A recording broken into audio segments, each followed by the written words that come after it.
Milhares de pessoas terão que devolver o auxílio emergencial recebido lá na época da pandemia. Você já imaginou?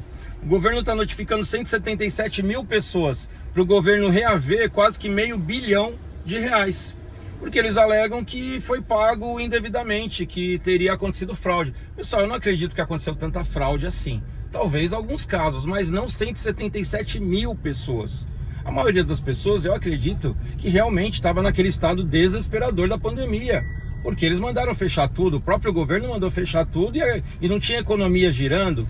E aí a pessoa não tinha renda e recorreu ao auxílio emergencial. Aí agora você tem que devolver. Eu não acredito que teve tanta fraude assim.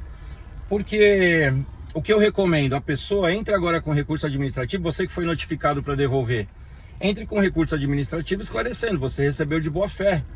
Você entendeu que todos os critérios foram atendidos, porque o governo concedeu. Se o governo concedeu o dinheiro, mas concedeu com erro, então o erro foi do governo, que não analisou os critérios. Você entendeu que, perfeito, eu estou elegível, porque se você recebeu, e aí você estava tranquilo, recebeu de boa fé.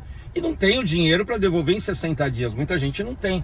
Então entre com recurso administrativo, se for negado, aí você entra judicialmente. Uma ação na vara da Fazenda Pública, você vai litigar contra a União, esclarecendo essa mesma tese. Olha, eu recebi de boa fé, eu atendo os critérios. Se houve uma falha em verificação de algum critério, a falha foi do governo e me induziu a erro de eu entender que estava tudo perfeito e que eu seria elegível para ter esse dinheiro.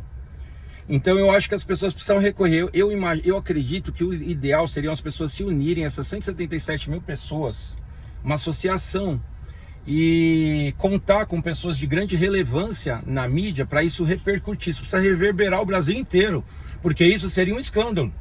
E o governo, quando vê que aquilo ali o faz perder popularidade, perder votos, ele volta atrás. Como, por exemplo, aquela situação do Pix, que seria monitorado pela Receita.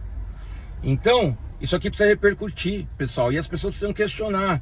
Por que o governo não notificou as associações e sindicatos para devolverem o dinheiro roubado dos aposentados? Porque quem vai pagar está sendo o próprio INSS, ou seja, está sendo os próprios aposentados que estão pagando o roubo, e não as associações e sindicatos. Eles não foram notificados para devolver. Por que o governo não notifica governos estaduais, prefeituras, né? Por que o Ministério Público não notifica o governo federal também, que porventura tenha desviado dinheiro na época da pandemia, comprando respiradores superfaturados, máscaras superfaturadas, testes de Covid superfaturados? A gente sabe que aconteceu isso e foi uma roubalheira de bilhões. E aí ninguém é notificado para devolver esse dinheiro. Aí vão notificar os coitados que receberam auxílio.